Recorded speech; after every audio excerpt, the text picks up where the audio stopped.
I'm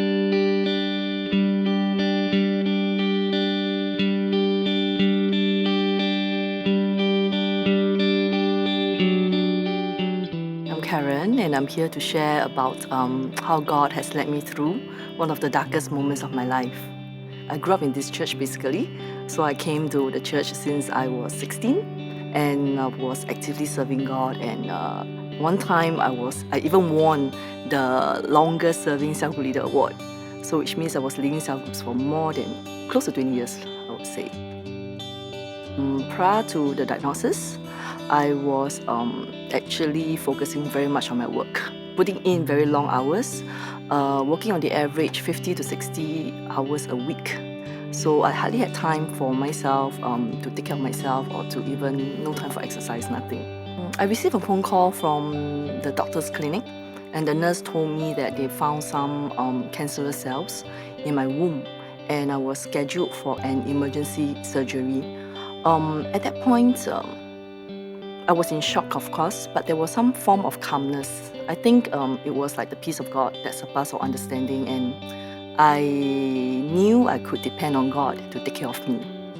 Before I went for the surgery, I remember one night I texted Pastor Kong. So I told him, please pray for me, pray that I have the faith to fight this battle. I remember I told him. So he texted back and he said, Karen, don't worry about your faith, having faith.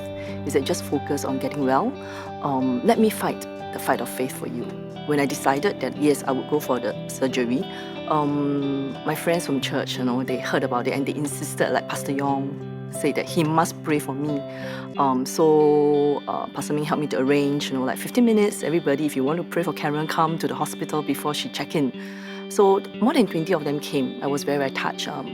It was such a big group that one of the hospital staff asked, oh, are you a celebrity? Of course, he was joking.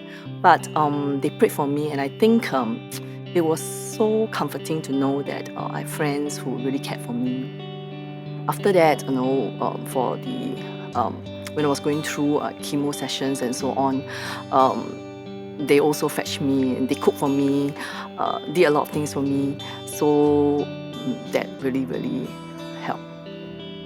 When I was going through my chemo sessions, there were weeks when I was just too weak to come to church. But those times when I could find enough strength to come to church, just by being in the atmosphere of faith and love, actually just gave me the comfort and the encouragement to go on. When I learned of the diagnosis, the first thing that came to my mind was restoration. Then as I walked through the journey, I realized that God wanted to restore and strengthen certain relationships in my life, with my family members, with my friends. In the past, maybe I used to get upset over certain things, but right now, I think that it's not worth it. Just let go, relax, and basically I just want to enjoy life and enjoy the people around me. I'm very careful right now. I'm very religious about eating well. By that I mean eat as clean as possible. I try to get as much rest and sleep sufficient for myself, and I also make an effort to exercise. These are the three things that I've learned that's very important. Now I value relationships and my family very much, friendships. Because they are the ones that were really the ones that you can count on when you're going through the most challenging times in your life. So I want to say this to those of you or some of you going through some form of sickness, and please do not lose hope. Just like how God has healed me miraculously and given me back my health, it's like a second chance. I believe that God can do the same for you. Looking at what the church is going through, what our senior leadership is going through, if I apply what I went through to what they're going through right now, I think it's not easy, and I don't judge them. I don't think that, oh, surely something bad happened, that means they must have done something very wrong. Just like when I was diagnosed with cancer, I think it wasn't because I would have done something very wrong to my body. Yes, I may not have taken care very well of my body, but I don't think I intentionally damaged my body to the extent that I deserve cancer. Yeah, so I feel that I just want to support them, just want to love them. I just want, and I actually respect them even more, because I felt that in the midst of what they're going through, they still stood strong and kept their faith in God, and especially the church body.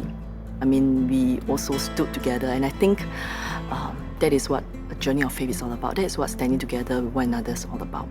So to me right now, Arise and Build is not just about giving financially to this church, to the church building, but it's also arising and rebuilding this church, because it's a place that we know that we are all not perfect, but it's a place where we find love, we find comfort, we find encouragement in times of needs, like for myself.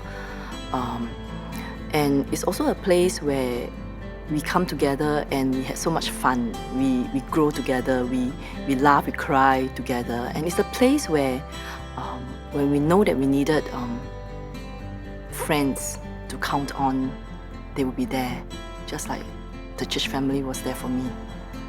So to me, that's Arise and Build.